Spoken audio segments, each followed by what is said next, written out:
এটা ঠিকঠাক স্পিডেই চলছে। আর তুমি এখন চুপ না থাকলে আমি সত্যিই তোমার অবস্থা খারাপ করব।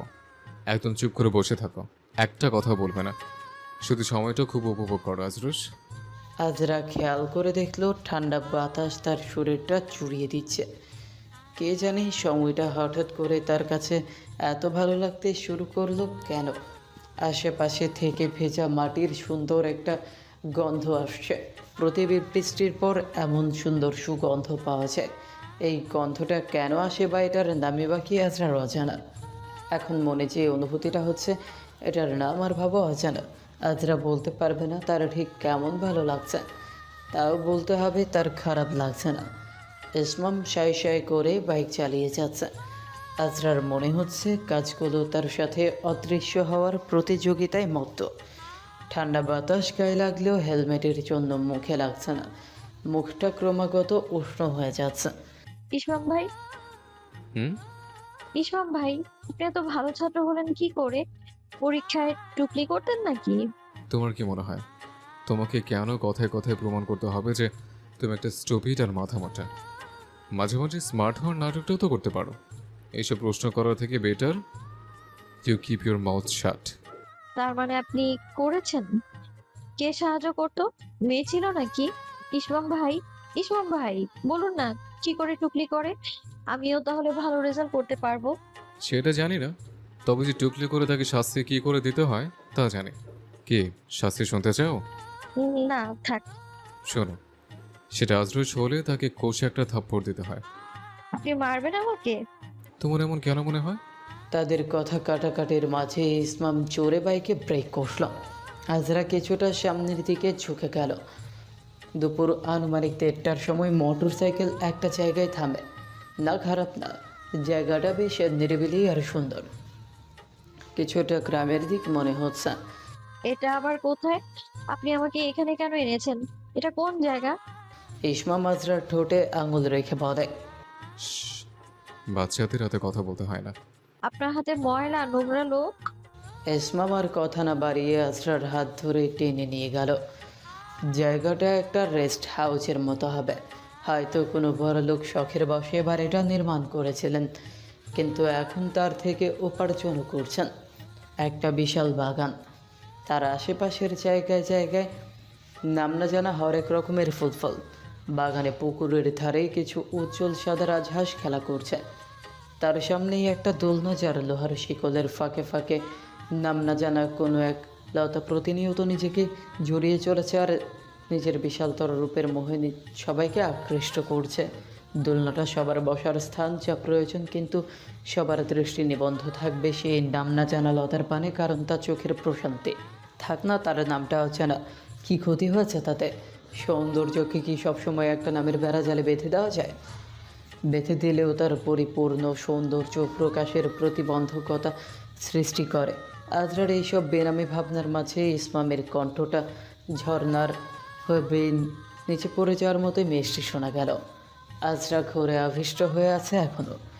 এই আজরুশ, আজরুশ। অনেক সুন্দর দেখতে জায়গাটা।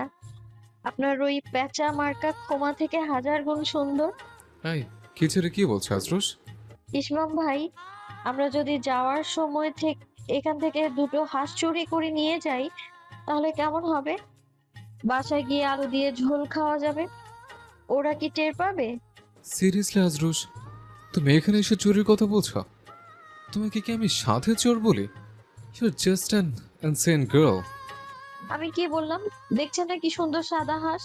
আপনি গেটের দারোয়ানকে কথায় আটকে রাখবেন, আর আমি মুখ ঢেকে হাঁস নিয়ে দৌড় দিয়ে পালাবো। তারপর চোর আমাকে ধরে রাখবে তখন? তাতে আমার কি? আমি আমারটা পেলেই তো হলো। আপনি গোল্লায় যান ইসমাম ভাই। তোমাকে পুকুরের পানিতে ফেলার আগে মুখে তালা লাগাও, না হলে আমি ব্যবস্থা করব। আমরা বাসা থেকে অনেক দূরে এসে পড়েছি, আম্মু তো কিছু জানে না। মামিকে ফোন দিয়ে আমি জানিয়ে দিয়েছি। আম্মুকে সকালেই বলেছি তুমি পরীক্ষায় ভালো রেজাল্ট করেছো, তোমার গিফট দিতে নিয়ে যাচ্ছে। ইসমামের ডান হাতটা পেছনে রাখা ছিল এতক্ষণ। হাতটা সামনে এনে হাতে থাকা ফুলগুলো আদ্রাকে ধরিয়ে দিল। আরে হালকা নীল রঙের গোলাপ, নীল গোলাপ বাংলাদেশে হয় না, কি কি করে হলো? এগুলো বানানো, রংটা হালকা দেখছো না? মানে? আমার বারান্দায় থাকে সাদা গোলাপ থেকে তোমাকে তুলে দিয়েছিলাম না, সে ফুলগুলোতে নীল রং ইনজেক্ট করেছে, যার কারণে সাময়িক সময়ের জন্য ফুলগুলো নীল রং ধারণ করেছে। তোমার ভালো লাগেনি? অনেক সুন্দর। এভাবে কখনো হয় জানা ছিল না আমার।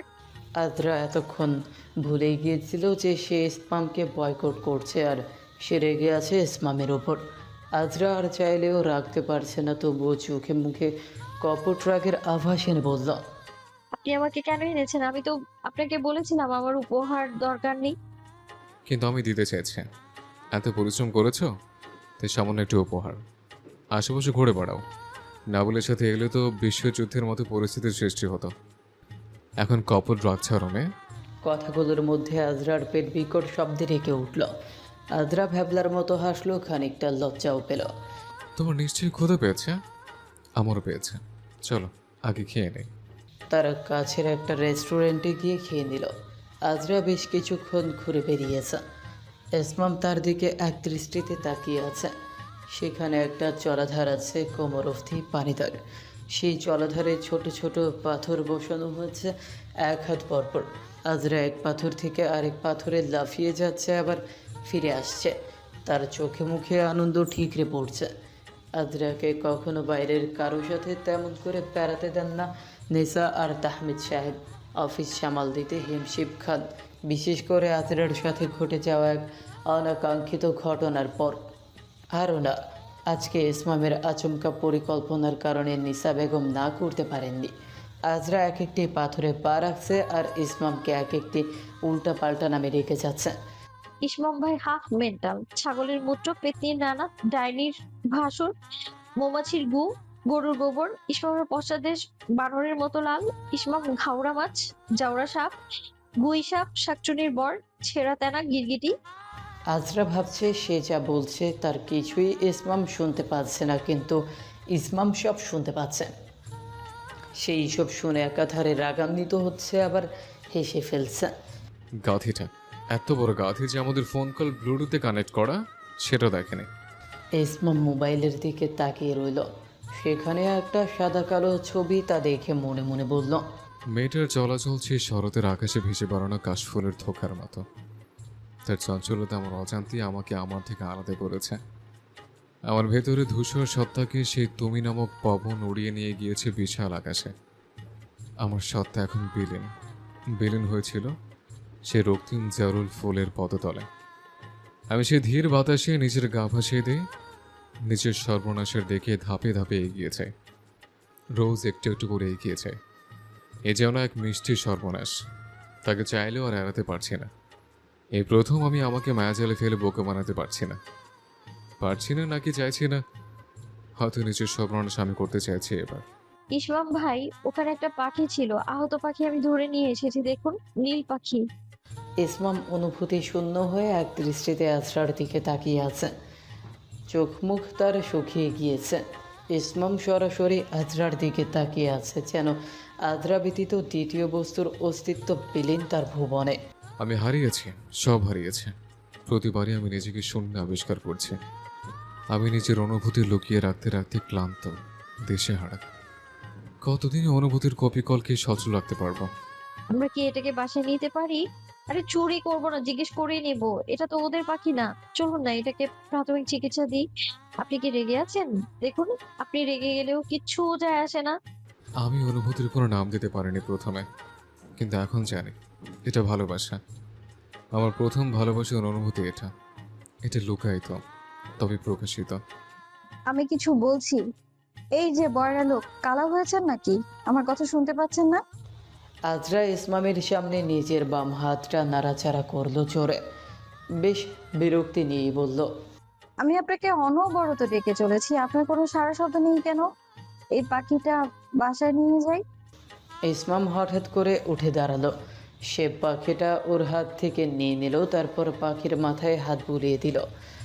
ভালো করে দেখলো সেটা একটা বিদেশি জাতের টিয়া পাখি। অবাক হলো, এমন জায়গায় টিয়া পাখি কোথা থেকে এলো। পাখিটাকে হয়তো কোনো বড় পাখি আঘাত করেছে।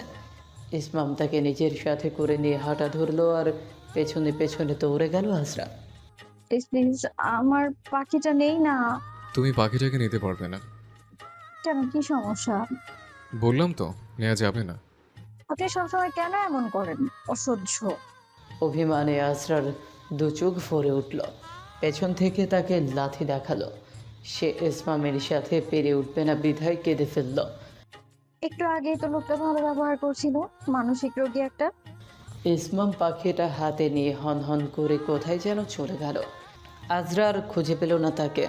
আজরা অনেক দৌড়ানোর পর বসে পড়ল। জোরে জোরে নিঃশ্বাস ছাড়তে ছাড়তে বলল, নিজেকে সিনেমার হিরো ভাবে, এমন ভাবে চলে যেন উনি একদম অন্যরকম। হাফ মেন্টালটা কেমন গোলক ধাঁধার মতো লাগছে আমার কাছে, ক্ষণে ক্ষণে রূপ বদলায়, রং বদলায়। আজরার মুখের হাসিটা নিমিষে উধাও হয়ে গেল। কেন নিজের ইচ্ছায় ভালো ব্যবহার করছে। ইসমাম কিছুক্ষণ পর ফিরে এলো। পাখিটা তার হাতে নেই। আজরা এক বুক আশা নিয়ে ছোট্ট বাচ্চাদের মতো উঠে বলল, পাখিটা কোথায় ইসমাম ভাই? পাখি নিরাপদে আছে। আমি তোমাকে এখানে কেন নিয়ে এসছি? আপনি এখানে ঘুরতে আসতে চেয়েছিলেন, কেউ আপনার সাথে ছিল না আসার মতো, তাই। কথাগুলো ভেবে নিমেষেই তার মুখের হাসি উধাও হয়ে গেল। ইসমাম তার দিকে তাকালো। কি ব্যাপার, মুখটা ওরকম শুকনো কেন? তুমি কি আমাকে বিশ্বাস করো? আজরা অকপটে স্বীকার করল। হুম, করি। পাখি যথাযথভাবে তোমার কাছে ফিরে আসবে। এবার হাসো দেখি। আজরুস, তুমি জানো আমি আমার করা ব্যবহারগুলো তোমার কাছে খারাপ লেগেছে। তার জন্য আমি দুঃখিত। তোমার সাথে ওরকম ব্যবহার করা আমার উচিত হয়নি। ঠিক আছে, আমি সেগুলো ভুলে গিয়েছি। আমি জানি তুমি ভুলে যাওনি। কোনো ঘটনাতে সহজে ভুলের মতো মেয়ে তুমি না। তোমাকে ভুলতে হবে না। তবে কি জানো, মেমোরি কার্ডের মতো আমাদের ব্রেনও নতুন স্মৃতির আড়ালে পুরনো স্মৃতি চাপা দিতে পারে। আমি চাই আজকে তুমি এখান থেকে অনেকগুলো স্মৃতি নিয়ে যাও। যার কারণে আমি তোমাকে বকা করে দিয়েছিলাম, সেই স্মৃতিগুলো এই স্মৃতিগুলোর আড়ালে চাপা পড়ে যাবে। তখন তুমি চাইলেও সেগুলো মনে করতে পারবে না। তখন আমার কথা মনে পড়লেই তোমার মুখে কিয়ৎক্ষণ পূর্বে যেরকম হাসি ছিল, এমন হাসি ফুটে উঠবে। এই ইসমামের কণ্ঠস্বর যেন আজ অচেনা লাগলো আজরার কাছে। ভীষণ অচেনা। সব সময় গোছানো মানুষটাকে আজকে বড্ড অগোছালো আর পোষা ঠেকলো তার কাছে। সব সময় মেপে মেপে কথা বলা লোকটা আজ যেন বাকের মাঝে খেয়ে হারিয়ে ফেলছে। সে যে কণ্ঠে কথা বলছে, কণ্ঠস্বরটা কেমন পরিবর্তিত শোনাচ্ছে। আচ্ছা, তুমি কি গতকাল প্রিয়ার ফোন ধরেছিলে? তাকে কি বলেছিলে? ইসমাম চোখ মুখ শক্ত করে বলল কথাগুলো। আজরা একটা ঢোক গিলল। ওষ্ঠাধর জুড়ে মেইকি হাসে। আজরা চান্দু, তুমি ফেঁসে গিয়েছো। ভালোই। এই মোমেন্টে তার এই কথা কিভাবে মনে পড়লো? একটু আগেই তো ভালো কথা বলছিল, এখন আবার রেগে যাবে? যা বকার বকুক, তুই তোর কনফিডেন্স কাজে লাগা। কে বলেছে? কিছু বলিনি। আম, কি আর বলবো, ভুলে গিয়েছি। না, মানে আসলে তুমি তাকে কি কথা বলেছ? আমি কিন্তু তার থেকে শুনেছি। কি কথা বলেছি তা যখন শুনেছেন, আবার কেন জিজ্ঞেস করছেন আমায়? আমি কিছু করিনি, এখন আমাকে আপনি বকা দিবেন না। ইসমাম শরীর তুলিয়ে চড়ে হেসে উঠল। তার কিছু চুল সামনের কপালে এসে ভিড় করল। হাসতে হাসতে ইসমামের চেহারা অভিনব রূপ ধারণ করেছে। তারপর আজরার নাকটা টেনে দিয়ে বলল, যা বলেছ ভালোই বলেছ। নিজের অজান্তে আমার উপকার করেছ। এবার ঘুরে বেড়াও। আজরা আবল হয়ে গেল। কি হলো বুঝতে পারল না। এমন দুমুখো মানুষ তার ভাই ভাবতেই গায়ে কাটা দিল। লোকটার সাথে জিনভূত আছে কিনা তা নিয়েও সন্দেহ হলো। ওনার উপর আমি একটা বই লিখবো সিদ্ধান্ত নিয়েছি। নাম হবে 100 শেডস অফ ইসমাম ভাই। তারপর সেটা ভাবিকে গিফট করব, যেন আগে থেকেই ধারণা নিতে পারে শেডসের। আজরা ঘুরতে ঘুরতে একটা জায়গার সামনে এলো। সেখানে একটা গাছ। গাছের গোড়াটা বেশ মোটা, তবে গাছের শাখা প্রশাখা বলতে তেমন কিছুই নেই। সেগুলোকে শাখা প্রশাখা না, লতা বলা যায়।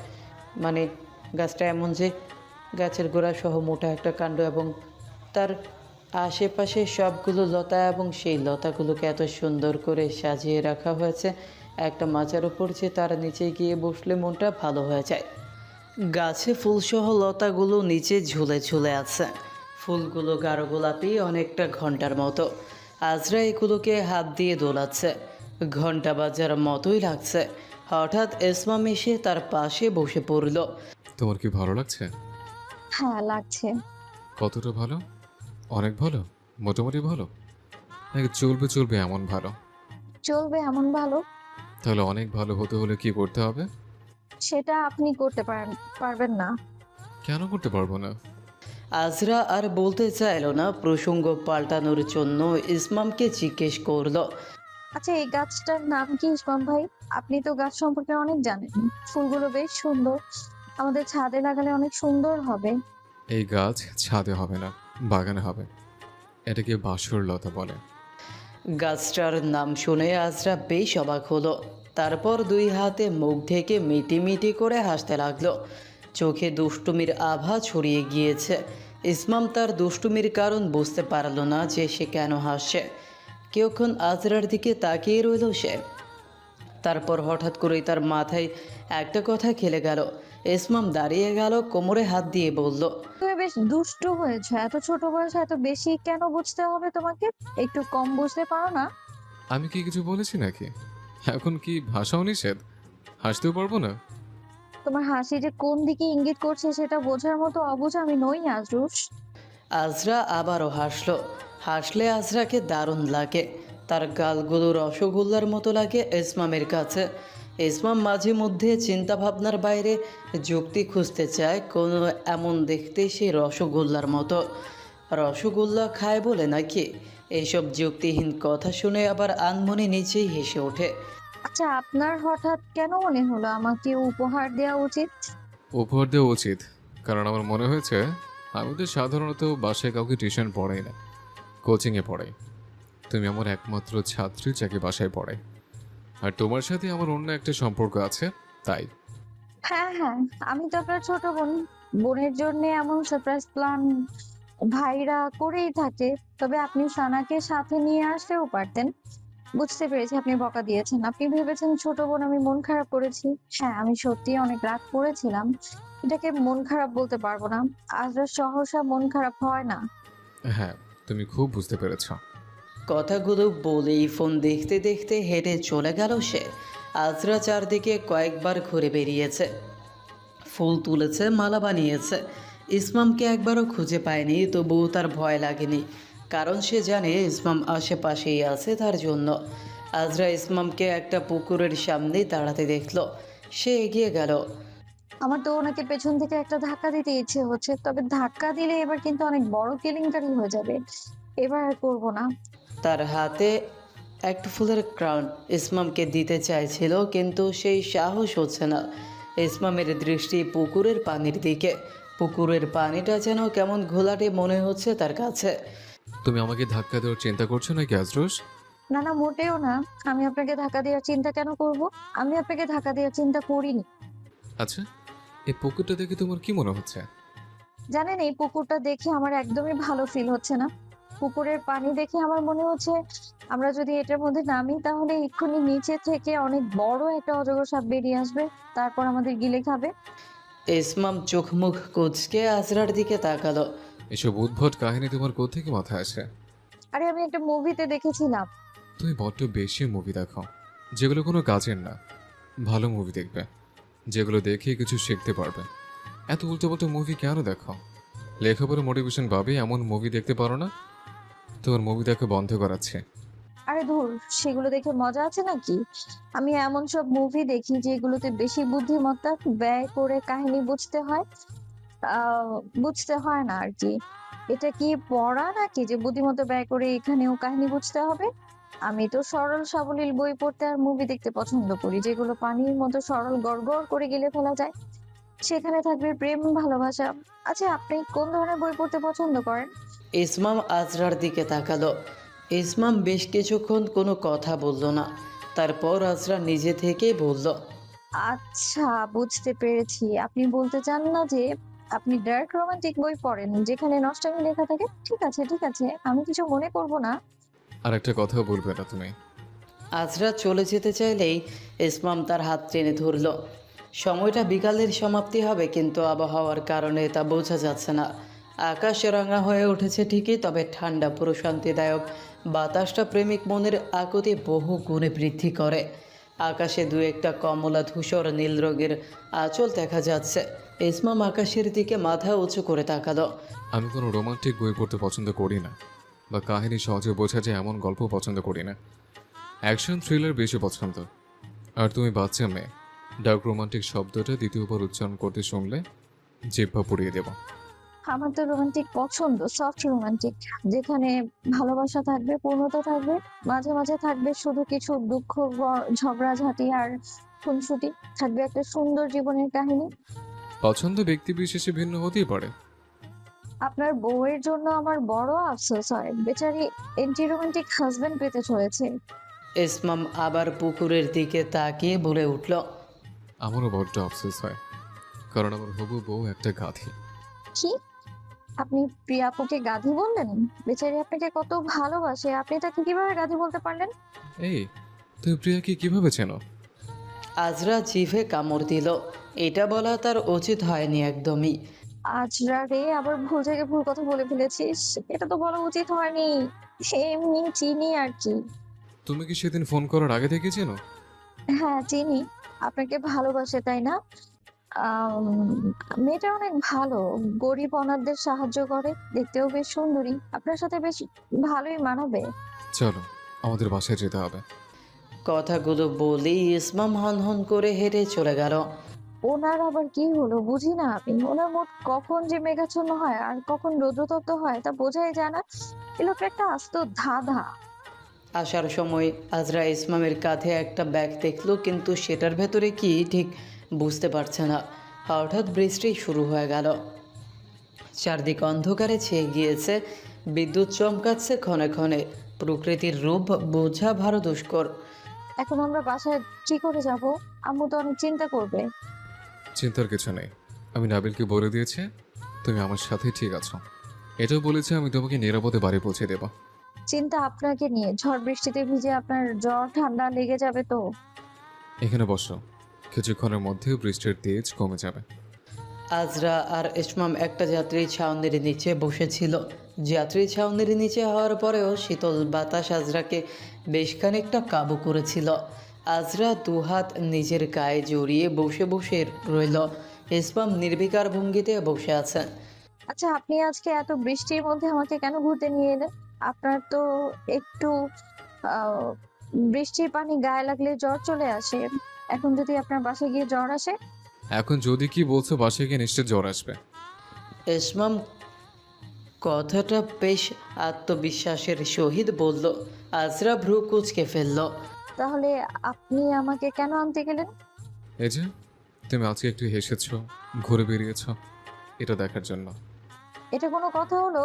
আপনি তো অন্য সময় আনতে পারতেন। না, অন্য সময় আর এই সময় এক না। এত কথা কেন বলছো? আমার মন চেয়েছে তাই এনেছে, তোমাকে কেন কৈফিয়ত দেব? এখন যদি আপনার জ্বর আসে এর কৈফিয়ত কিন্তু দিতেই হবে। আপনার জ্বর তো প্রচন্ড খারাপ, আপনার মতোই। ইসমাম এতক্ষণ সামনে ঝরে যাওয়া বৃষ্টির গতি দেখতে বেশ আগ্রহ দেখাচ্ছিল। হঠাৎ ইসমাম আজরার দিকে ঘুরে বসলো। তার চোখে সরাসরি তাকিয়ে বলল, আমি যদি বলি আমি ইচ্ছে করি জ্বর আনতে চেয়েছিলাম, তাহলে just for some attention checking. বাইরে বৃষ্টির দাপট কিছুটা কমে আসছে। মাঝারি ঝিরিঝিরি বৃষ্টি হচ্ছে বোঝা যাচ্ছে, কিন্তু পর মুহূর্তেই আবার তার দাপটে ধরনই সিক্ত হচ্ছে। এলসিগুড়ি থেকে ভারী বর্ষণে আজরার কাছে রাস্তাটাকে এখন ভুতুরে মনে হচ্ছে। কেমন পিত্তবর্ণের ছড়াছড়ি। তোমার হাতে থাকা ফুলে ক্রাউন দুটো কোথায় আজরুস? আমার হাতেই আছে। আমার জন্য বানিয়েছে, তাহলে আমাকে দিলে না কেন? এমনি। এখন দাও। আপনি নেবেন? কেন নেব না? আজরার প্রশ্নের উত্তরে আবার ভ্রু উঁচিয়ে প্রশ্ন করলো ইসমাম। সন্ধ্যার আধো আলো আধারে ইসমামের স্নিগ্ধ মুখখানা বেশ আদরে ঠেকল। যাত্রী ছাউনির এক কোণায় থাকা নিয়ন বাতির সামান্য হলদে আলো এসে পড়ছে ইসমামের মুখের বাম দিকে। সারা মুখে ভোরের শিশির কণার মতো বৃষ্টির ফোঁটাগুলো নিজেদের নকশা অনুসারে ইসমামের মুখ আর গণ্ডদেশে নিজেদের স্থান ঠিক করছে। ইসমাম যেন সৃষ্টিকর্তার বানানো সবচেয়ে সুন্দর সৃষ্টি। আজরা ইসমামের দিকে ফুলের ক্রাউনটা বাড়িয়ে দিল। সেটা কিছুটা নেতিয়ে গিয়েছে। ইসমাম মাথা নিচু করলো, ইশারা করলো তাকে যেন পুড়িয়ে দেয়। আজরা ইসমামকে ক্রাউনটা পুড়িয়ে দিল। তারপর ইসমাম আজরারটা নিয়ে তার মাথায় পুড়িয়ে দিল। ইসমাম হঠাৎই উঠে দাঁড়ালো। তারপর তার হাত ধরে হ্যাচকা টানে তাকে বাইরে নিয়ে এলো। ভরা বর্ষায় সিক্ত হলো দুজনের তনু। বৃষ্টি আজকে প্রতিজ্ঞা করেছে তার সর্বস্ব উজাড় করে দিবে এই দুটো মানুষকে সিক্ত করতে। আজরা বিস্ময়ের চরম পর্যায়ে গিয়ে ইসমামের কর্মকাণ্ড দেখছে। কেন যেন তার অজান্তেই তার ঠোঁটের কোণে এক চিলতে হাসির উপস্থিতি হলো। ইসমামের ওষ্ঠাধরের এমন বিস্তর হাসি যেন প্রকৃতির সেরা দুর্লভ দৃশ্য। আরে এখনো বৃষ্টি হচ্ছে না, সন্ধ্যা হতে চললো। বৃষ্টি হচ্ছে তো কি হয়েছে, এমনিতেই ভিজেছি, জ্বর আসবে নিশ্চিত। এর থেকে বরং বৃষ্টিটা উপভোগ করা যায়, তাই না? আপনার কি হয়েছে বলুন তো? আপনি ইসমাম ভাই তো? তোমার কি হয়েছে সেটা বলো। এমনিতে তো চাঞ্চল্য তোমার শিরে শিরে দৌড়ে বেড়ায়, আজ হঠাৎ তেমন প্রাপ্তবয়স্কদের মতো কথা কেন বলছো আজরুস? মামি হয়তো এইচএসসির আগ পর্যন্ত তোমাকে কোথাও যেতেও দেবে না, so enjoy this moment. Ismam চোখ বন্ধ করে দুই হাত প্রসারিত করে এই ঝুম বৃষ্টিতে ভিজতে লাগলো। তার চুলগুলো ভিজে কপালের সাথে লেগে গিয়েছে, ঠোঁট বেয়ে তিরতির করে বয়ে যাচ্ছে জলধারা। ইসমাম এমন পাগলামি করতে পারে জানা ছিল না আজরার। ইসমাম দু হাতে বৃষ্টির পানি আজরার দিকে ছুঁড়ে দিল। আজরা কোনো প্রতিক্রিয়া করলো না। জানো আজরুস, এর আগে এমন করে কখনো বৃষ্টিতে সিক্ত হতে পারেনি। কিন্তু কেন? সে বর্ষণে কি একজন অনুপস্থিত ছিল। ইসমামের পরনে কালো শার্ট তার গায়ের সাথে আঁটো হয়ে গিয়েছে। আজরা দেখতে পেল তার ফোলা পেশিগুলো। প্রচণ্ড বৃষ্টির দরে আজরার আওয়াজ হয়তো ইসমামের কান পর্যন্ত পৌঁছলো না। ওরে বাবারে, আমাকে আছাড় দেওয়ার জন্য এত ভালো বাইসেপস বানিয়েছে হাফ মেন্টালটা। আমি তো শেষ। মনে মনে আজরা কথাগুলো ভেবে হাসলো। আজরার এবার নিজের দিকে খেয়াল হলো। সে আজকে বাসায় পরিহিত আকাশি রঙের কুর্তিটা পরেই চলে এসেছে। সেটা ভিজে চুপচুপে হয়ে গিয়ে গায়ের সাথে লেপ্টে আছে, তবে ওড়নাটা এখনও পুরোপুরি ভেজেনি। আজরা ভালো করে সেটা দিয়ে গা ঢেকে নিল। কেমন শীত শীত লাগছে আর ঘুম ঘুমও বোধ হচ্ছে। আজকে প্রচুর হেঁটেছে, দৌড়ে বেরিয়েছে, তাপিয়ে বেরিয়েছে, যার কারণে এখন ভীষণ ক্লান্ত। তার উপর এভাবে বৃষ্টি আর এত সুন্দর একটা পরিবেশ। ইসমাম বোধহয় তার ক্লান্তির অনুভব করলো। আদেশের স্বরে বলল, চলো আজরুস, বাইকে ওঠো। আজরা চুপচাপ ভদ্র মেয়ের মতো বাইকে উঠল। আজরা ইসমামের কাঁধে হাত রাখল। বেশ কিছুক্ষণ হলো বাইক চলছে। আজরার কোনো সারা শব্দ পাওয়া গেল না। হঠাৎ করে ইসমাম অনুভব করলো আজরার মাথায় এসে বারবার তার পিঠে ঠেকছে। ইসমাম কয়েকবার রাখার পরেও আজরার কোনো খেয়াল নেই। ইসমাম বাইক থামানোর পর আজরা ঢলে পড়ল। পেছনে তাকাতেই দেখলো আজরা আধো ঘুমন্ত অবস্থায়। এই ঘুম কাতুরে মেয়েটার জন্য তো আজকে সর্বনাশ হয়ে যেত।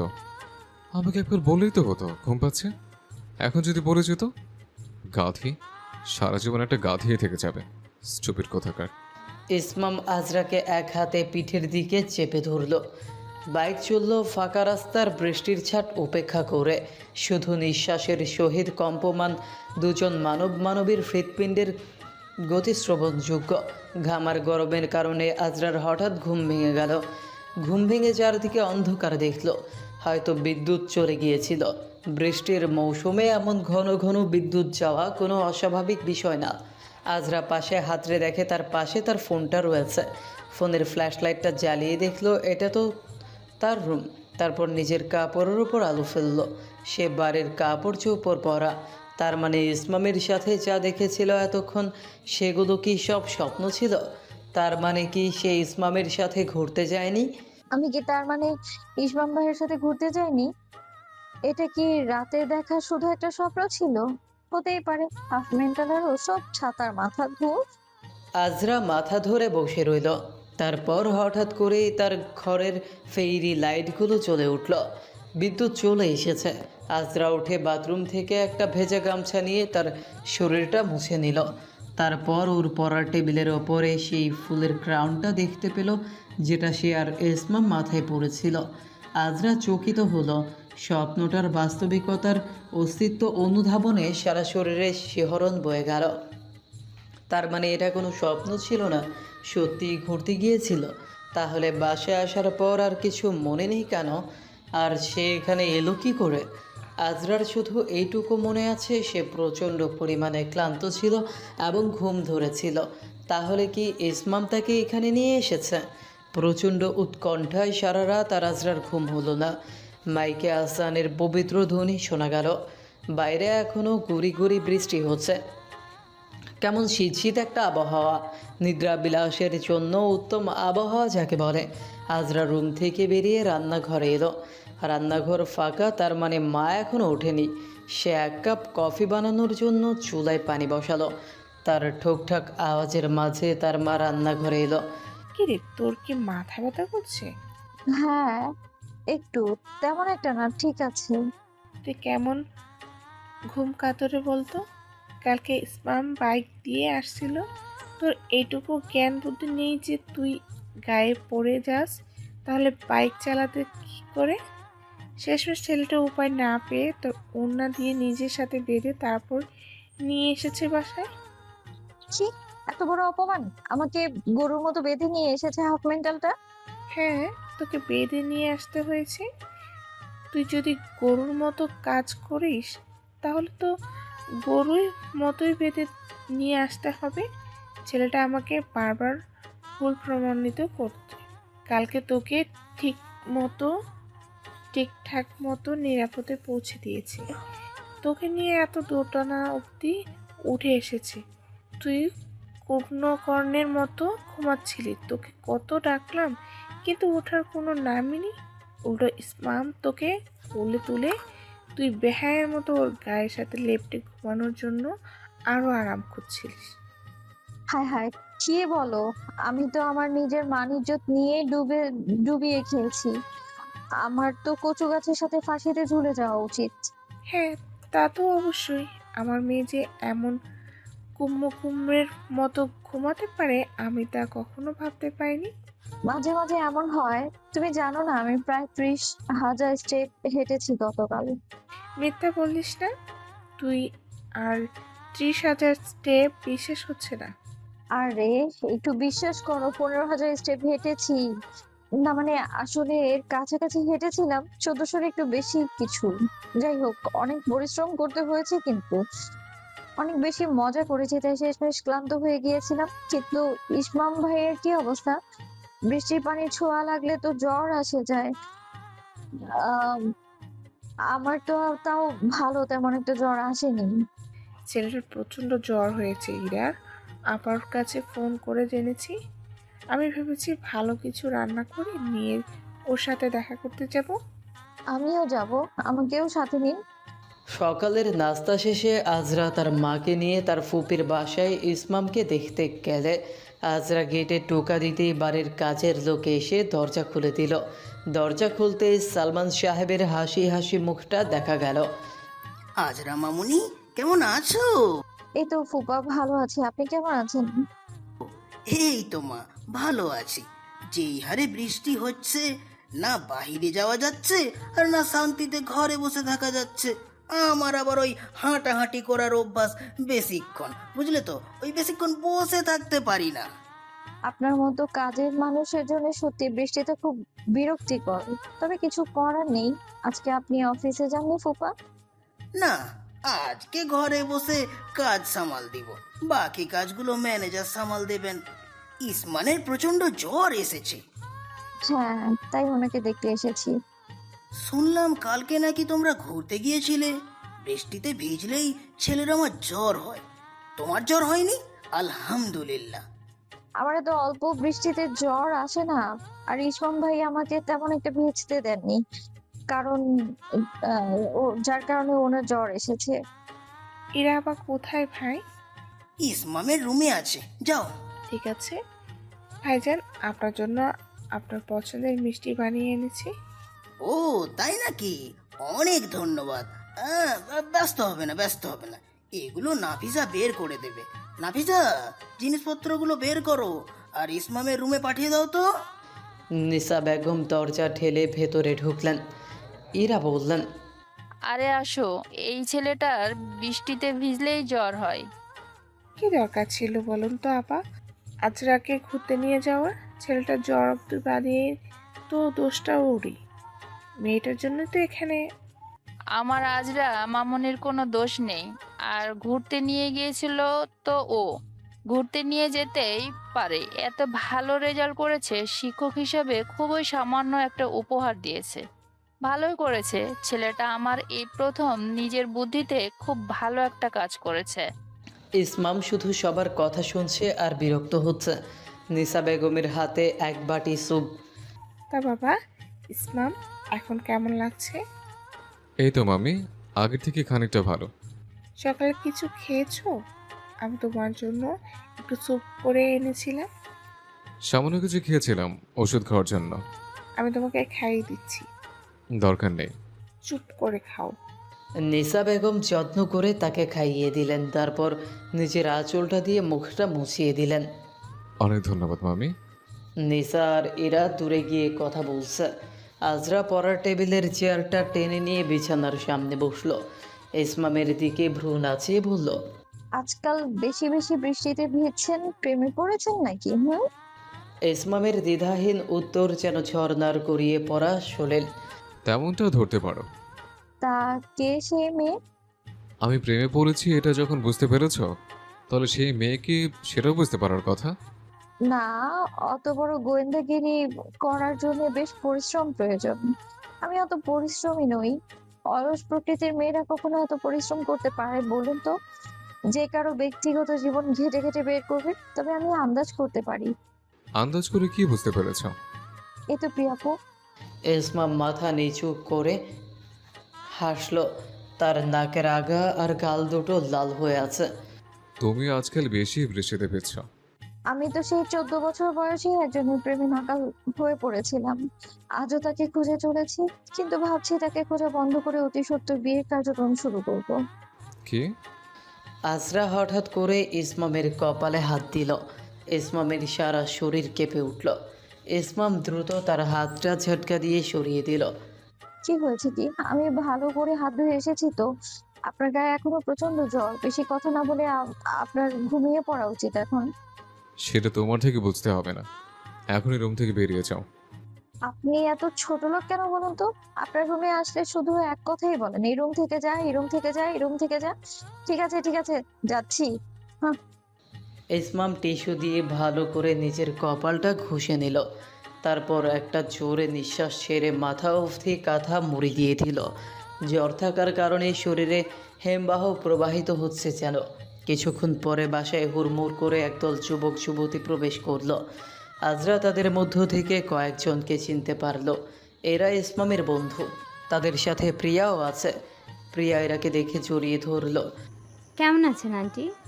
এই তো ভালো আছি মা, তুমি কেমন আছো? এই তো আমিও ভালো আছি। আজরা প্রিয়াকে এক নজর দেখল।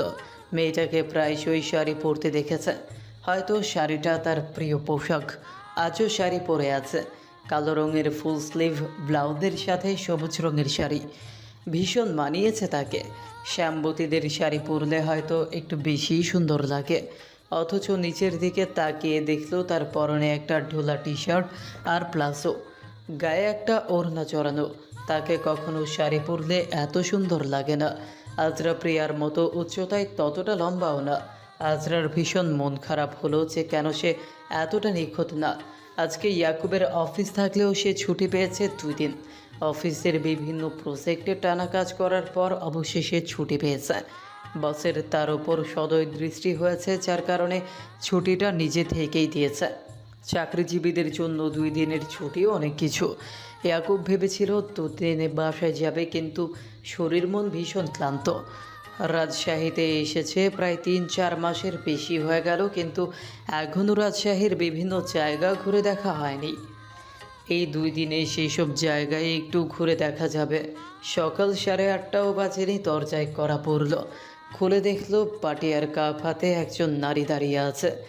ইয়াকুব দরজা খুলে চকিত হয়ে বলল, তনিমা, আপনি? আরে, আপনি আমাকে চিনলেন কি করে রাদীপ সাহেব? প্রথম দেখাতে তো চিনতে পারিনি। প্রথম দিনে তো তানিশাকে তনিমা মনে করেছিলেন। সেটা তো তৃতীয় দেখা ছিল। যাই হোক, চিনতে পেরেছি আজকে।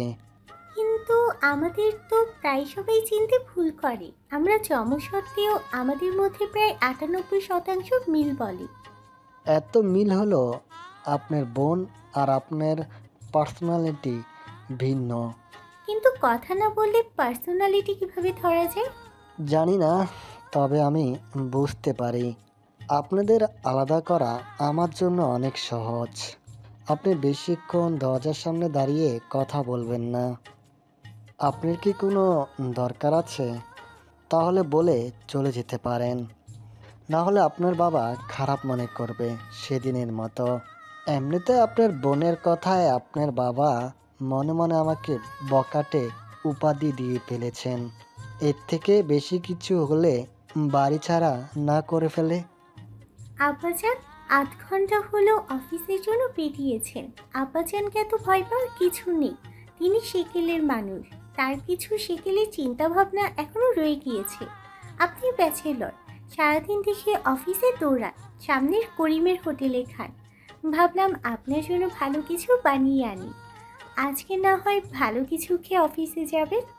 আমাকে এত কেন দেখেন? জানি না, হয়তো ভাগ্যের সুতোটা চোখে আপনার অবয়ব দেখায়। আসলে আমার অফিস ছুটি দিয়েছে 2 দিনের। তাহলে তো অনেক ভালোই হলো। আপনার জন্য চা নাস্তা এনেছি, কিন্তু এখন বলবেন না প্রয়োজন নেই। আমি বানিয়ে নিয়ে এসেছি, এখন এটা আপনাকে খেতেই হবে। আমি জানি আপনি এখনো নাস্তা খাননি। খাইনি, এখনই বানানোর চিন্তা করছিলাম। যাক, ভালোই হয়েছে। চাটা গরম গরম থাকতেই খেয়ে নেবেন।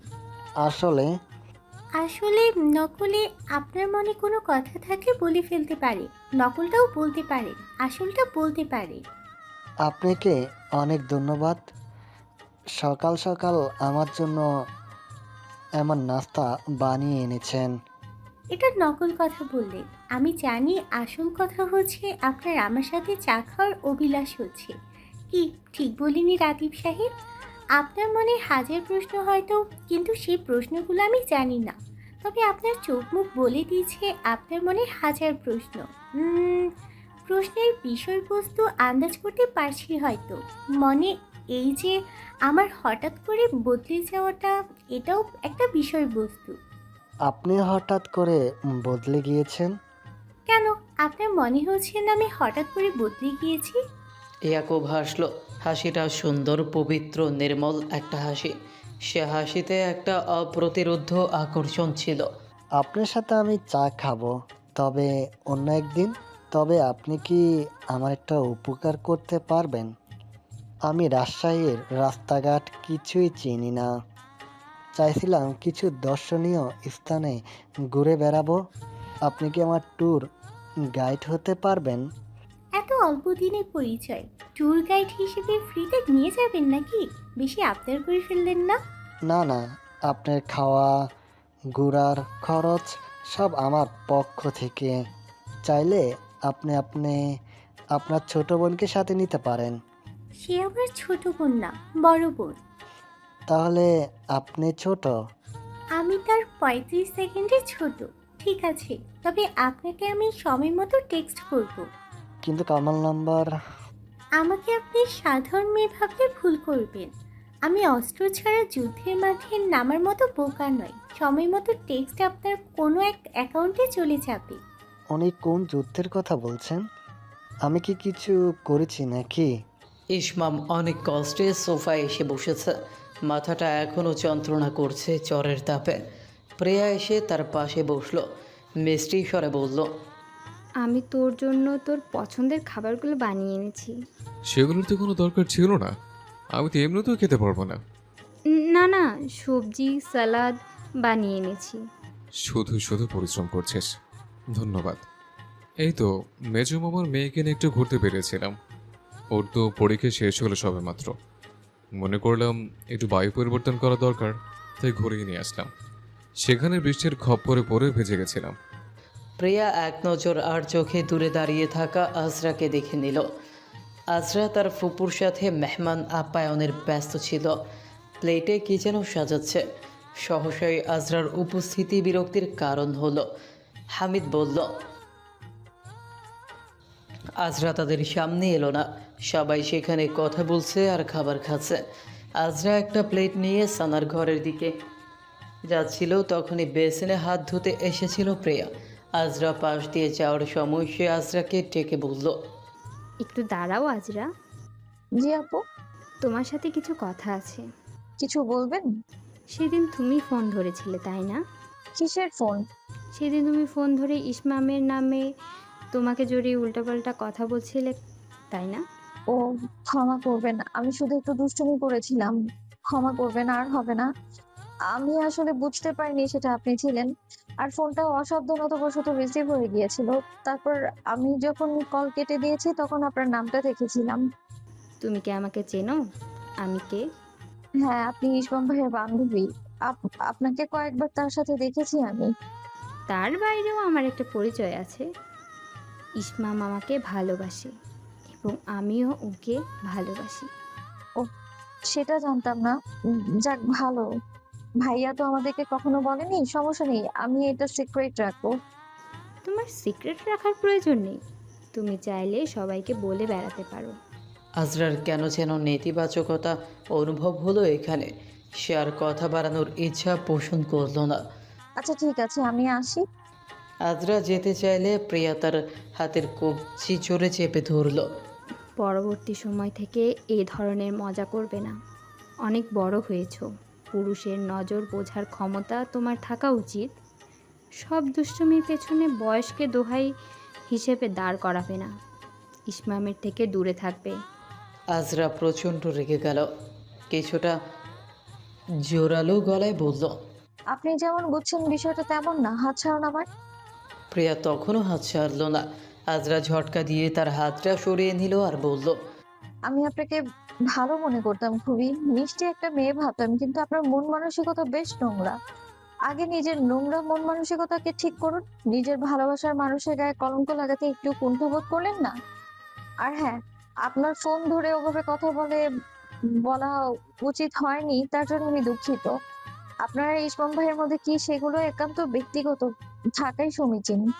কথাগুলো বলে আজরা হন হন করে হেঁটে চলে গেল। না রুমের দিকে গেল না, সে ছাদের দিকে চলে গেল। ছাদের দোলনায় বসে কাঁদছে আজরা। অপমান বোধে শহীদ ক্রোধ মিশ্রিত হয়ে অশ্রুর রূপ নিল। প্রখর আত্মসম্মান বোধ মাথা চারা দিয়ে উঠল। প্লেটটা অগত্যা ছাদেই পড়ে রইল। চোখ মুখ মুছে নিচে নেমে গেল আর ইরাকে বলল, বাসায় যাচ্ছি, পরে আসবো আবার। কথাটা বলে ইরাকে উত্তর দেওয়ার সুযোগ না দিয়ে আজরা সদর দরজা পেরিয়ে দ্রুত পদক্ষেপে বাসা থেকে বেরিয়ে গেল। সব কিছু যেন চোখে খোলা দেখছে। প্রিয়া তাকে কি বাজে কথা বলেছে সেই সময় ওটাই মাথায় ঘুরঘুর করছে। ছি, আজরা তো এমন মেয়ে না। আজরার রাগে ক্ষোভে প্রচণ্ড পরিমাণে কান্না পেল। একটা বাইরের মেয়ে তার চরিত্রের প্রশ্ন তুলল। নিঃসন্দেহে বিশ্রী একটা ব্যাপার। ইয়াকুব দেখলো তার হোয়াটসঅ্যাপের নোটিফিকেশনের শব্দ পাওয়া যাচ্ছে। ফোন অন করে দেখলো এক অচেনা নাম্বার থেকে মেসেজ। আমি আর 2 মিনিটের মধ্যে বের হচ্ছি, আপনি বের হন। আমরা আজকে পুটিয়ার রাজবাড়িতে যাব। এখান থেকে যেতে প্রায় 1.5 ঘন্টা লাগবে, সে অনুসারে প্রস্তুতি নিন। আমি কিন্তু একা যাচ্ছি না, আমার সাথে আরো কয়েকজন যাবে। কে কে যাবে? আমার ছোট ভাই আর আমার বড় বোন যাবে, সাথে আরো 2 জন যাবে, সেগুলো সারপ্রাইজ। আচ্ছা ঠিক আছে, সমস্যা নেই। ইয়াকুব আয়নার সামনে দাঁড়িয়ে তার চুলগুলো সুন্দর করে ব্রাশ করে নিল। ডিপ পার্পল রঙের শার্ট, তার সাথে কালো প্যান্ট। শার্টটা পরিপাটি করে ইন করে রাখা। ফর্সা গায়ে শার্টটা দারুণ ফুটেছে। সাথে তার সবচেয়ে প্রিয় কালো রঙের সানগ্লাস। সানগ্লাসটার নাম বড়ই অদ্ভুত, প্লেবয়। অথচ যারা এই চশমাটা চোখে দেয় তাদের অধিকাংশ প্লেবয় হয় না বলে ইয়াকুবের ধারণা। প্লেবয় নাম রাখার কারণটা কি সে আজও বোঝে না। সে দরজা দিয়ে বের হয়ে দরজাতে তালা লাগাতে লাগলো। হঠাৎ করে পেছন থেকে চোরের আওয়াজ তার কানে ভেসে এলো। পেছনে তাকাতেই দেখলো নীল হলুদের মিশেল এক কুর্তি পরা তানিশাকে। ইয়াকুব আজকে এক দেখাতেই চিনে ফেলল, কিন্তু তানিশাকে দেখে আজ তার মধ্যে বিন্দুমাত্র মুগ্ধতা কাজ করলো না। তানিশাকে দেখে কখনোই মুগ্ধ হয়নি, এমনকি তানিশার আওয়াজটা খানিকটা কর্কশ। কিছুদিন পর উপলব্ধি করেছে তনিমা মানুষটা মিষ্টি, কোকিলের সুর থেকেও মিষ্টি, বাঁশির সুর থেকেও মিষ্টি। তার পেছনেই তনিমা বেরিয়ে এলো। তার পরনে একই পোশাক, তবে পোশাকটা যেন তার জন্য বানানো হয়েছে এমন মনে হলো। ইয়াকুব এক দৃষ্টিতে তাকিয়ে রইল। তানিশা গলা খাকারি দিল। ভাই, আপনার তালাটা হাতে থেকে পড়ে যাবে তো। ইয়াকুব তাড়াতাড়ি তালা লাগালো। তনিমা, ওরা দাঁড়িয়ে আছে নিচে, আমি যাচ্ছি। ঠিক আছে। তনিমা ইয়াকুবের দিকে এগিয়ে গেল। ইয়াকুব এক পা পিছিয়ে গেল। রাদীপ সাহেব, আমরা ঘুরতে যাচ্ছি, আপনার অফিসে না, তাই না? কথাগুলো বলেই তনিমা বেশ কষ্ট করে খানিকটা উঁচু হয়ে ইয়াকুবের পরিপাটি চুলগুলো এলোমেলো করে দিল। ইয়াকুব হা হয়ে তাকিয়ে রইল। তনিমা কি করলো এগুলো? আরে আপনি কি করলেন? আমার চুলগুলো এলোমেলো কেন করে দিলেন? এলোমেলো চুলে আপনাকে আমার চোখে বেশ মানিয়েছে, তাই। তারপর তনিমা তার মোবাইলটা তার চেহারার সামনে ধরলো। ইয়াকুব দেখলো আসলেই তো খানিকটা এলোমেলো চুলে মন্দ লাগছে না, বয়সটা বেশ কম লাগছে। তারপর তনিমা তার ভাইয়ের হাত ধরে নেমে গেল। ইয়াকুব এখনও অবাক, এই মেয়েটা কি বলে গেল? তাকে সুদর্শন বলে গেল কি? তার কথাই ইয়াকুব শার্টের হাতাগুলো কনুই পর্যন্ত গুটিয়ে নিল, তারপর ইন খুলে নিল, তারপর সিঁড়ি দিয়ে নামলো। নামার পর বেশ আশ্চর্য হলো, একই রকম চেহারার দেখতে দুজন পুরুষ দাঁড়িয়ে আছে। তাদের মধ্যে তানিশা একজনের হাত ধরে আছে, তার আরেকজন তনিমার খুব কাছাকাছি দাঁড়িয়ে আছে। শ্যামলা গায়ের রং, খাড়া নাক, লম্বা সুঠাম দেহি দুজন যুবক দাঁড়ানো। ইয়াকুব কিছু বলতে যাবে তার আগে ছেলে দুটোর মধ্যে যে তনিমার কাছাকাছি দাঁড়িয়েছিল সে এগিয়ে এলো। ইয়াকুবের সাথে হ্যান্ডশেক করার জন্য হাত বাড়িয়ে দিল। কেমন আছেন? আপনি নিশ্চয়ই রাদীপ সাহেব তাহমিদের পাশের ফ্ল্যাটের ভাড়াটিয়া? হুম, আমি ইয়াকুব রাদীপ ফার্সি। নামের পাশে সাহেব লাগানোটা অহেতুক। কেমন আছেন? হ্যাঁ, ভালো আছি। আমি হচ্ছি ইয়ামিন আকবর, আর ও হচ্ছে তামিম আকবর, তামিমার বাবার বন্ধুর ছেলে। আমরা তারা যাদের সাথে ওদের বিয়ে ঠিক হয়ে আছে। বিয়ে ঠিক হয়ে আছে এই কথাটা শোনার পরেই ইয়াকুবের মুখ পাংছুটে হয়ে গেল। কেন যেন ঘুরতে যাওয়ার আগ্রহ বোধ করলো না। কেন সহসায় বিষণ্ণতার ঘন কালো মেঘ তার বলয় জোরে ধেয়ে এলো বুঝতে পারলো না। তবু কোনো রকম জোরপূর্বক হেসে বলল, ও, আপনাদের সাথে দেখা হয়ে অনেক ভালো লাগলো। আপনারাও জমজ, বোঝা যাচ্ছে। আমরাও যমজ, ওদের থেকে বয়সে 3 বছরের বড়। আমাদের ছোটবেলা থেকেই পারিবারিকভাবে বিয়ে ঠিক করা। আপনাদেরকে অনেক অভিনন্দন। সবাই মিলে পুঠিয়ার রাজবাড়ি দেখতে চলল।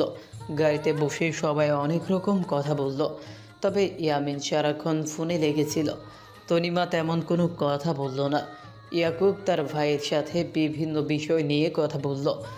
তারা রাজবাড়িতে পৌঁছে গেল। বিশাল রাজবাড়ির সামনে বাগান।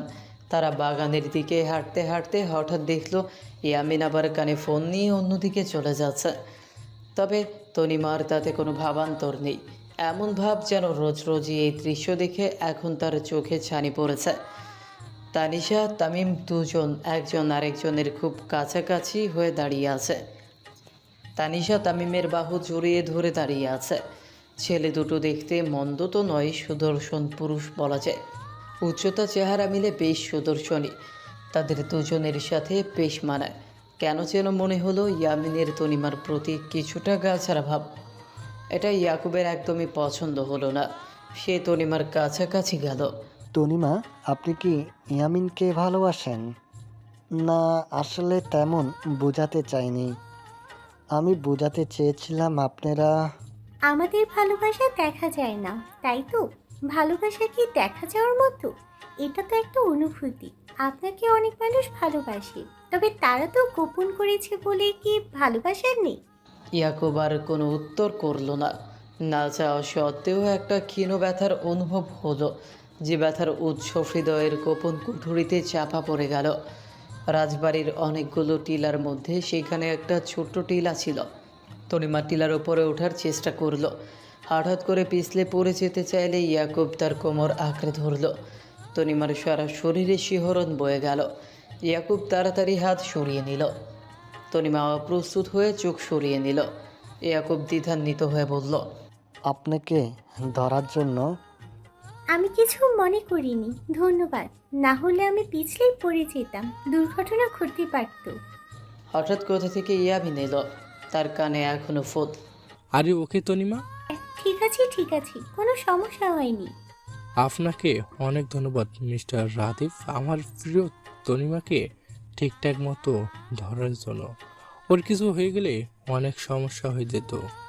আফটার অল তাকে আমি অনেক ভালোবাসি। ইয়াকুবের নিকট তা কেমন মুখস্থ বাক্যের মতো শোনালো। তরিমা বিস্তর হাসি দিল আর ভালোবাসার পূর্ণ চাহনি এতে তাকালো ইয়ামিনের দিকে। ইয়াকুবের চোখে মুখে রাগের ছাপ স্পষ্ট। হঠাৎ করেই যেন তার খুব ক্রোধ অনুভব হলো। সে শুধু একটা নিঃশ্বাস ফেলে বলল, সময় আনুমানিক 11:30 কি 12টা। সময় যেন নিজের সক্রিয়তা জানান দিতে চাইছে না। হস্টেলের মাঝারি আকৃতির রুমের 4টা বিছানার 3টা বিছানাই খালি। অন্ধকার রুমটাতে এক ফোঁটা আলোর আগমন যেন কঠোরভাবে নিষিদ্ধ। আলো ছাড় ছোট্ট একটা খেলা চলছে যেন এখানে। বাইরে প্রচণ্ড জোরে ভারীপাত উত্তপ্ত নগরীকে ঠান্ডা করতে উদ্যত। আজকের বাড়িধারা 2 নম্বর বিছানায় শুয়ে থাকা যুবতীর আর্তনাদের সাক্ষী। তার চাপা কষ্টের সঙ্গে যেন নিজেও গা ভাসিয়ে দিয়েছে। হোস্টেলের রংচটা রুমের দেয়ালে হাজারো হাজারো কথা লেখা, কোথাও অনুপ্রেরণামূলক তো কোথাও প্রেমের, তবে বিচ্ছেদের কথাই বেশি। এই লেখার বাহিরেও হোস্টেলের রুমের দেয়ালগুলো আরও অনেক কাহিনী দেখেছে, অনেক কাহিনী নিজের ভেতরে শুষে নিয়েছে। আজও হয়তো আরও একটি কাহিনী শুষে নেওয়ার পালা। রুমে কেউ নেই, কারো থাকার কথাও না, কেননা এটা ক্লাসের সময়, সবাই যার যার ক্লাসে আছে। যাও কিঞ্চিত আর্তনাদ শোনা যাচ্ছে, তার আওয়াজ বৃষ্টির প্রবল আওয়াজ ধুয়ে মুছে দিচ্ছে নিজের আওয়াজের সাথে। প্রিয়া থেমে থেমে নিঃশ্বাস ছাড়ছে, হেঁচকি তুলছে। অতিরিক্ত কাদার ফলে চোখ মুখ ফুলে গিয়েছে। কতক্ষণ ধরে কাঁদছে কে জানে। আজকে কাঁদবে, আজকের পর আর কাঁদবে না, এই ভয়টাই তো পেয়েছিল, যার কারণে কখনো মুখ ফুটে ভালোবাসার কথা বলতে সাহস হয়নি। তবে কথায় আছে না, যা তোমার ভাগ্যে থাকবে তার সঠিক সময় তোমার কাছে এসে ধরা দিবে, ঠিক তাই প্রত্যাখ্যান ওতইর আওতায় পড়ে। আমাদের সাথে যা হয়ে থাকে সবই তো ভাগ্য। ভাগ্যের জাতাকলে পিষে পিষে আজ প্রিয়া এত দূর এসেছে। বাবা মার থেকে ভালোবাসার ছিটে ফোঁটাও পায়নি। বাবা মা বলতে কি তার আদৌ কিছু ছিল? বাবা মা তো কবেই তাকে পর করে দিয়েছে। মেয়েরা কখনো বাবা মার আপন হতে পারে না, প্রিয়াও হতে পারেনি, যার জন্য নিজের পথ নিজেই বেছে নিতে শিখেছিল। কোথা থেকে ইসমামের জন্য একরাশ ভালোবাসা উড়ে এলো। দিন পার হলো আর সে ভালোবাসার কাঙাল হতে থাকলো। কিন্তু দিন শেষে বাবা মারা মতো ইসমামও তার হৃদয় ভেঙে দিল। তবে এখানে তো ইসমামের কোনো দোষ নেই। সে তো কখনো প্রিয়াকে কোনো প্রতিশ্রুতি বা আশা দেয়নি। এমনকি প্রিয়া থেকে নিজেকে গুটিয়ে নিয়েছে, আড়ালে থেকেছে, কিন্তু প্রিয়া থেকে আড়ালে থাকা সম্ভব হয়নি। চোখের আড়ালে থাকলেও মনের আড়ালে ছিল না। ইসমাম প্রিয়ার মনের সদা সর্বদা জীবন্ত ছিল। কিছুক্ষণ পূর্বের কথা, ক্লাস শুরু হবে 8:30 থেকে। আনুমানিক 8:15-র দিকে প্রিয়ার ফোনে ইসমামের কল এলো। হ্যাঁ ইসমাম বল। তোর সাথে কিছু জরুরি কথা আছে। আচ্ছা সমস্যা নেই, ক্লাসেই বলবি কেমন? না, ক্লাসে না, ইউনিভার্সিটির সামনের রেস্টুরেন্টে আছে, সেখানে অপেক্ষা করবে, আমি আসবো। আচ্ছা ঠিক আছে। প্রিয়া বেশ খুশি হলো। গুনগুন করতে করতে খাটের সংলগ্ন ছোট 2 পাটের আলমারি থেকে নীল রঙের একটা শাড়ি বের করলো, সাথে বাসন্তী রঙের ফুল স্লিভেস ব্লাউজ। গুনগুন করতে করতে সেটা পরে বেরিয়ে এলো। ভেজা চুলগুলোকে কোনো রকমে মুছে নিল। তার মধ্যে উৎকণ্ঠা কাজ করছে। কি বলতে পারে এমন কি জরুরি বিষয় আছে যা ইসমাম তাকে নিজ থেকে বলতে চায়? তবে প্রিয়া এতটুকু নিশ্চিন্ত যে ইসমাম যেচে এসে ভালোবাসার কথা বলতে চাইবে না। ইসমাম যেমনটা চাপা স্বভাবের, সে কাউকে কোনোদিন ভালোবাসলে মনে হয় না তার নিচে জাহির করবে। সে মুখে নয় বরং তার কর্মের মাধ্যমে প্রমাণ করবে। থাকে না পৃথিবীতে কিছু মানুষ যারা নিজেদের চাপা ভালোবাসা বলতে পছন্দ করে না, ইসমাম তাদের মধ্যেই একজন। নিজের ভালো লাগা, খারাপ লাগা, চাওয়া পাওয়া কিছুই জাহির করতে চায় না। তবুও ইসমামের সাথে দেখা করা নিয়ে প্রিয়ার আগ্রহের শেষ নেই। 2 চোখে ঘন কালো কাজল পরার অভ্যাস প্রিয়ার আজও তার ব্যতিক্রম হলো না। চুলগুলোতে একটা নিচু করে খোপা করে নিল। হাতে দিল সব সময় থাকা হাত চিকন বেল্টের ঘড়িটা। বাইরে গুড়ি গুড়ি বৃষ্টি হচ্ছে। তাকে যে কেউ দেখলেই পাগল বলবে। এই কাদায় ভর্তি রাস্তার মধ্যে শাড়ি পরা যেন বড্ড বেমানান। প্রিয়া পরেছে। শাড়িটা তার বরাবরই শখের জিনিস, অন্য সব বাঙালি নারীদের মতোই। প্রিয়া মনের আনন্দে হেঁটে রেস্টুরেন্ট পর্যন্ত গেল।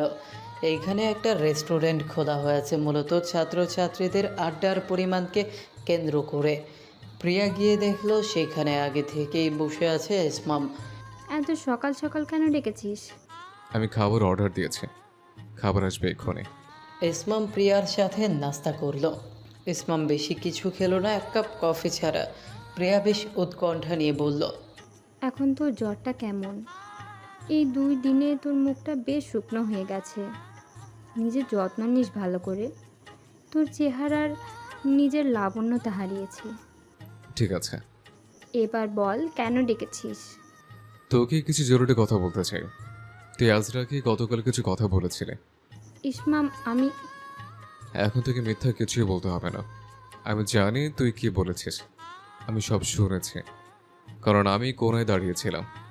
আজরা আমাদের থেকে বয়সে কম করে হলেও 3-4 বছরের ছোট, এবং আমাকে নিয়ে তেমন কোনো অনুভূতি পোষণ করে না। সেটা তো ভালো করে বুঝতে পারছিস। তবুও কেন এসব কথা বলছিস? অনেক কষ্ট পেয়েছে ও। মেয়েটার আত্মসম্মান বোধ প্রখর। এ বয়সে যে কারণে এসব কথা বলে আত্মসম্মান লাগবে, সে জায়গায় তুই ওকে এবং ও তোকে ভালো মতো চিনিসও না। তোদের একজন আরেকজনের তেমন সক্ষতা পরিচয়ও তো নেই। সে জায়গায় এক দেখে একজন মানুষকে এসব কথা তুই কিভাবে বলতে পারলি? একটা মেয়ের চরিত্র একজন মেয়ে হয়ে কিভাবে প্রশ্ন তুলতে পারলি? আমি ওকে তেমনভাবে আমি সেটা বলতে চাইনি। গতদিন ফোন করে ও তো আমার সাথে মজা করছিল। এত ছোটও তো না যে এসব বিষয়ে বুঝতে পারবে না। ওর মজা করার বিষয় আর তোর কথা বলে বিষয় দুটো সম্পূর্ণ আলাদা ছিল। ও ভীষণ কষ্ট পেয়েছে। আমি বুঝতে পেরেছি। আমি এমনিতেও ওর কাছে ক্ষমা চাইতাম। আসলে বিষয়গুলো তুই যেমন ভাবছিস তেমন না। আমি শুধু ওকে ওর দুষ্টুমির জন্য বকেছি। তুই কি কি বিষয়গুলো বলেছিস আমি সবই শুনতে পেরেছি। আর ওর থেকে ক্ষমা চাইবি কিনা সেটা এখন তুই তোর বিষয়। কাউকে দিয়ে জোর করে তো আর ক্ষমা চাওয়ানো যায় না। তবে পরের বার থেকে ওকে এসব কখনোই বলবি না। ওর থেকে দূরে থাকবে। তোর ব্যক্তিগত অনুভূতি জড়িত আক্রোশের শিকার আমি আজরাকে হতে দেব না। ওর সাথে এভাবে কথা বলার অধিকার কেউ রাখে না। কেউ না মানে কেউ না। দেখ, তুই আমাকে ভালোবাসিস কিনা সে প্রশ্ন করে আমি তোকে বিচলিত করতে চাই না, কোনো ধরনের অস্বস্তিকর অবস্থায় ফেলতে চাই না। তবে আমি তোকে ভালোবাসি কিনা এটার উত্তর আমিও জানি, এবং প্রিয়া তুইও জানিস। আমি তোকে কখনো কোনো ধরনের আশা দেখাইনি। আমাদের মাঝে কখনো তেমন কিছু ছিল না যার কারণে দাবি করতে পারিস আমি তোকে আশা দেখিয়েছি। আমার জন্য মনে কোনো অনুভূতি রাখিস না।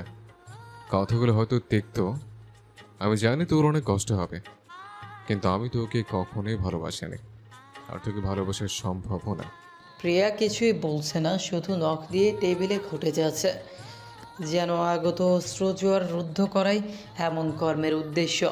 আমি জানি অনুভূতির উপর কোনো নিয়ন্ত্রণ নেই। কেউ কাউকে চাইলে মন থেকে মুছে ফেলতে পারে না, কিন্তু আমার বিষয়টা ভেবে দেখ। তুই যেমন আমাকে মন থেকে মুছে ফেলতে পারবি না, ঠিক তেমনই চাইলে আমি তোকে আমার মনে জায়গা করে দিতে পারবো না। তবে আমার আজকের এই কথাগুলো জরুরি। আমি জানি আজকে তোর অনেক বড় একটা ধাক্কা লাগবে, এবং এই ধাক্কায় আমাকে বলতে সাহায্য করবে। যখন তুই আমাকে মনে করবি, এই কথাগুলোর সাথে সাথে তোর মাথায় আসবে এবং আমার প্রতি ঘৃণা তৈরি হবে। সেই ঘৃণা থেকে তুই আমাকে ধীরে ধীরে বলতে সক্ষম হবে। তাই আমি চাই তুই আমাকে ভুলে যা। একতরফা ভালোবাসা কখনোই ভালো কিছু বয়ে আনতে পারে না। একতরফা যখন কোনো অনুভূতি থাকে সেটাকে ভালোবাসা যায় না। আজরার হয়ে এত ওকালতি কেন ইসমাম? তাহলে তোর একতরফা অনুভূতিরা ভালোবাসার নাম কেন পাচ্ছে? আমি আমার কথায় আজরাকে ভালোবাসি এমন বাক্য একবার উচ্চারণ করিনি। প্রিয়ার একটা শব্দও বলতে পারল না। তার কাজল কালো চোখগুলো সলিল দ্বারা টইটুম্বুর, চোখগুলো লাল হয়ে আছে।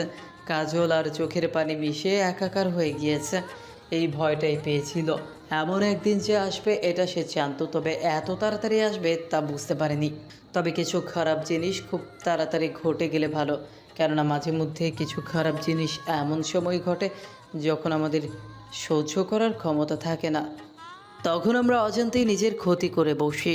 তবে এখন প্রিয়ার সহ্য করার ক্ষমতা আছে। বর্তমানে প্রিয়া বাথরুমে আয়নায় তার চেহারা দেখল। চোখের চারদিকে কাজলের ছড়াছড়ি, চোখের আশপাশে লেপ্টে থাকা কাজলগুলোকে মুছে নিল। পরনের ভেজা শাড়িটা এখনও তার গায়ে।